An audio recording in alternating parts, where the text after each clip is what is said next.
ଖାଇବା ପିଇବା ସ୍କୁଲ ସବୁଆଡେ କଣ କରୁଛି, କୋଟି କୋଟି ଟଙ୍କା ଅଛି କାମ। ତ ସେମାନେ କୃଷ୍ଣ ଭକ୍ତି କଣ କରୁଛନ୍ତି, ପିଲାକୁ ପଢେଇ ଦେଲେ, ପଢି ସାରିଲା ପରେ ସେ ଯୋଉ କର୍ମୀ ଅଣ୍ଡା ମାଛ ଔଷଧ ଖାଉଛନ୍ତି ପୁଣି ସେଇ ପାଖରେ ରହିବେ। ତ ଏଇ ପ୍ରକାର ଜନହିତ କରେ କଣ ଲାଭ ହବ?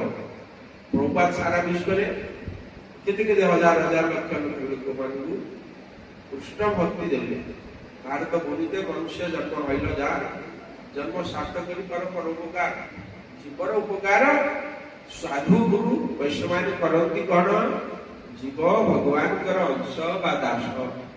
ଭଗବାନଙ୍କୁ ବିଶ୍ୱକୁ ଦେଇ ଯାଇକି ଭୁଲି ଯାଇକିରି ମାୟାର ଆସକ୍ତ ହେଇକିରି, ତ୍ରିଗୁଣମୟୀ ମାୟାରେ ଆସକ୍ତ ହେଇକିରି ମୁଁ ମୋର ଶରୀର ଚେତନାରେ ରହି ଭୋଗ କାମନାରେ ରହିଛି ଆଉ ଦୁଃଖ ପାଉଛି, ଜନ୍ମ ମୃତ୍ୟୁ ଜରା ବ୍ୟାଧି ଚିନ୍ତାପ ଦୁଃଖ ପାଉଛି। ତ ଜୀବକୁ ଉଦ୍ଧାର କରିବା ଶାସ୍ତ୍ରମାନଙ୍କର ହଉଛି ପରୋପକାର।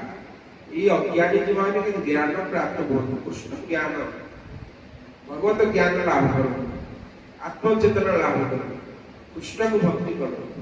କୃଷ୍ଣଙ୍କୁ ଭକ୍ତି କରିକିରି ଜୀବ ଉଦ୍ଧାର କରନ୍ତୁ। ଇଏ ହଉଛି ପରୋପକାର। ଗୋଟେ ଜୀବକୁ ଭବ ସାଗରରୁ ଭବ ସମୁଦ୍ରରୁ ଉଦ୍ଧାର କରିବା ଇଏ ହଉଛି ଶ୍ରେଷ୍ଠ।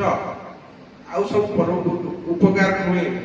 ଦୈହିକ ଶରୀରୀୟ ଖାଇବା ପାଇଁ ଦେବା, ଜଣେ ଭୋକିଲା ଅଛି ଖାଇବାକୁ ମତେ ଦେଇଦେବା, ପିନ୍ଧିବାକୁ ନାହିଁ ପିନ୍ଧିବାକୁ ଗୋଟେ ବସ୍ତ୍ର କପଡା ଦେଇଦେବା, ଠିକ ଅଛି, ଇଏ ଭଲ।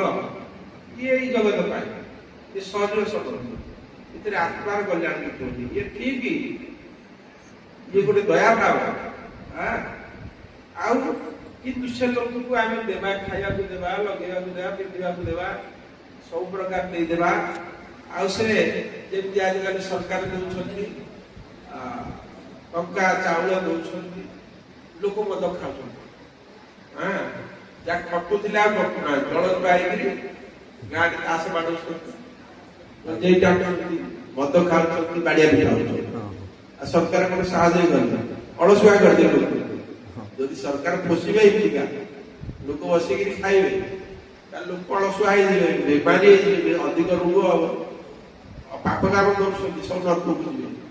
ଦାନ ଅସତ ମାର୍ଗୀ ଲୋକକୁ ଦାନ କରିବା, ସେ ନର୍କକୁ ଯିବ। ଦାନ କରୁଥିଲା ଲୋକକୁ ନର୍କକୁ ଯିବ, ବୁଝିପାରୁଛ?